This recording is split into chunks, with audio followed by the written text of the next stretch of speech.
What's up guys, it's Pio here. Today I'll be explaining the role of the support player, its primary responsibilities, and the notable strengths needed to excel. In line with this, we'll go over some professional demos to illustrate how you can effectively support and set your teammates up for success. Support players are often overlooked and undervalued because they rarely get the highlight plays or insane stats. But do not let that dissuade you from thinking that the support role is not essential. One can consider the support players as the backbone of your team's T and CT sides. On the T side, the support players would usually throw the grenades for the team's entry unit during defaults, executes, or set strats. They would also need to get the refrags and clutch in the post plant if needed.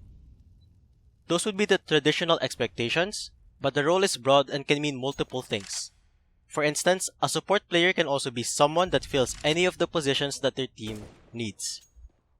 In the old iteration of Virtus Pro, SANJI was their support player, and he would take on multiple roles such as entering for the team, watching the extremities, or throwing utility. Other times, you can even see him prioritizing grenades, dropping his teammates, and playing on inferior weaponry. We can consider SANJI as a hard support player. Another support player would be Perfecto from Navi. He would play anchor roles on CT, thus freeing up his teammates to play the more rewarding rotator and high impact spots. So what strengths should support players have? The first strength would be excellent utility knowledge and usage. A support player has a good grasp of various grenade lineups and knows when and how to use them for the team. The support would not just toss grenades mindlessly, but instead understand how to get value from the utility. The concept of utility knowledge isn't strictly limited to memorizing flash, smoke, or molotov lineups, as good support players are also capable of improvising some grenades on the fly. Another strength present among great support players would be their excellent communication. Good support players would synchronize with their anti-fraggers when throwing pieces of utility such as flashbangs.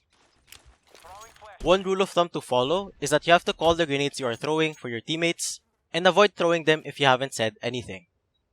As the support throws the utility, he would communicate when the flash pops by saying terms like boom or pop. In addition to this, he will mention the flash's trajectory. For example, call something like, I'm flashing in front of you, look away, or I'm flashing behind, go peek with it. So to recap, the support player would need to be specific when communicating his utility usage. He will mention the type of utility being thrown, where, and when it will pop. The next needed strength would be good spacing and trade fragging skills. After throwing the utility, the support players need to follow up on the space created by the anti-fraggers, and they have to be reliable with getting those trade kills. In connection with the anti-fragging video, the support player has to be close enough to refrag, but far enough that they won't give up an easy multi-kill. So in theory, the first entry can swing a bit wide to give room for the second player to peek with him. While this is happening, the support should be close by to help the entry duo. Moving on to the fourth necessary strength, versatility in the game. The support player isn't as static as some would think. You don't just throw utility and be the last person in at all times. Sometimes being support can mean a mix of multiple existing roles. In some rounds, you will be the flank watcher for the team, and in other rounds, you will have to entry frag. You will be that complementary piece to your team by filling in the gaps left by your other teammates. Let us now go over some professional demos to illustrate how these support players set their teammates up for success. Let's break down SANJI's round 34 on Inferno against Big. He first holds the apartment's extremity while his teammates fight for banana control. After losing 2 players in banana, tiziaN takes the initiative by retaking apps to find a kill or gain more space. He gets this 1 kill, then regroups with the rest of his teammates. After regrouping to banana, he smokes coffin, mollies triple, and wings a flash to B side. While his teammates were scaling and focused on site, he clears the boost. In this scenario, his teammates are blindsided by the boost position while looking at site. SANJI plays accordingly by watching this blindside. He may not have gotten a kill in the execute, but he helped keep his teammates safe while dealing with the site players. Moving on to an earlier gun round, SANJI defaults into apartments, slowly clearing boiler and bedroom alongside Yekindar. As the round progresses, his team decides to fight for banana and they secure the kill on tiziaN playing the Log's position. VP realizes that Big played the 3B setup, so they made the mid-run call to go A. In this attack, Yekindar leads the way by jumping out of balcony to take space, while SANJI is close behind to be his refrag. tiziaN kills Yekindar, but is quickly traded by SANJI. SANJI also lands the kill on Xantares playing Pit, which secures the A bomb site for VP. In this situation, SANJI supported Yekindar and they did their job well by having good spacing and getting the trade frags 1 for 2.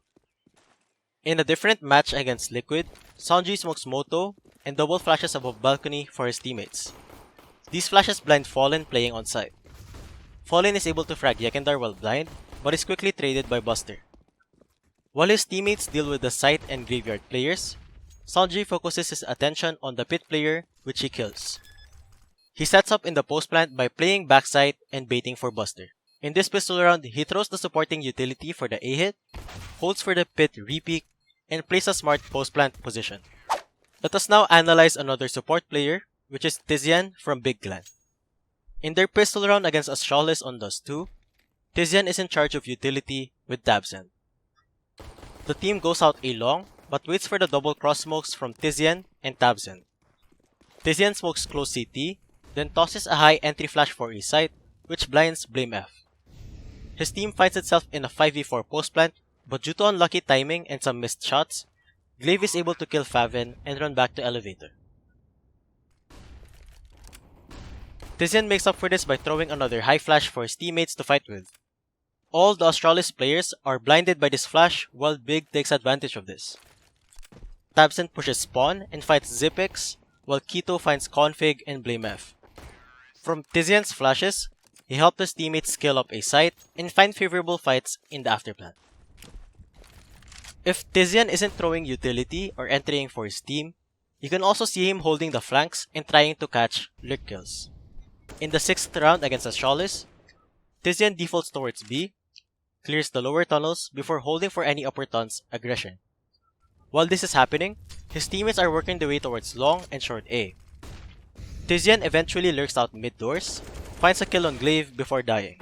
While tiziaN wasn't near his teammates to throw grenades or offer refrag, he made sure that his teammates don't get flanked and they can focus on taking map control in catwalk and long. That's the thing when you are a support player. It is not a static role and you have to fill in the gaps. So that concludes my explanation and analysis of the support role. Thanks to everyone for watching this video. Please feel free to like and subscribe if you found this guide helpful. I would also like to give a shout out to GGpredict for making this video possible. If you guys want to learn other roles, feel free to check out the other videos on Nartouthere's channel. And also, go check out GGpredict's website. Links will be in the description. I'll see you guys in the next one. I'm a head out. If you play CSGO, you gotta try GGpredict.io. It's a training platform to analyze and better understand how you play and what mistakes you make during your Counter-Strike matches. Then effectively train those aspects that need improvement. You can use it to improve literally every aspect of your game, team play, nades, pace of your game, or your aim. It not only analyzes your game in so many aspects, but also lets you train on the platform thanks to personalized training plans. How? GGpredict AI knows exactly what you need to do to become a better player. Each week you automatically get tailor-made trainings made by the best CSGO athletes who work with GGpredict. It's easy and fun and you can train right on the GGP servers and get all the data from your trainings analyzed. Simply connect your Steam, Faceit, or eSporo account and get your matches instantly analyzed by GGpredict. We almost forgot, if you're playing just for fun, that's great too. You'll love our social features which allow you to compare with your friends and finally check who is really carrying the team.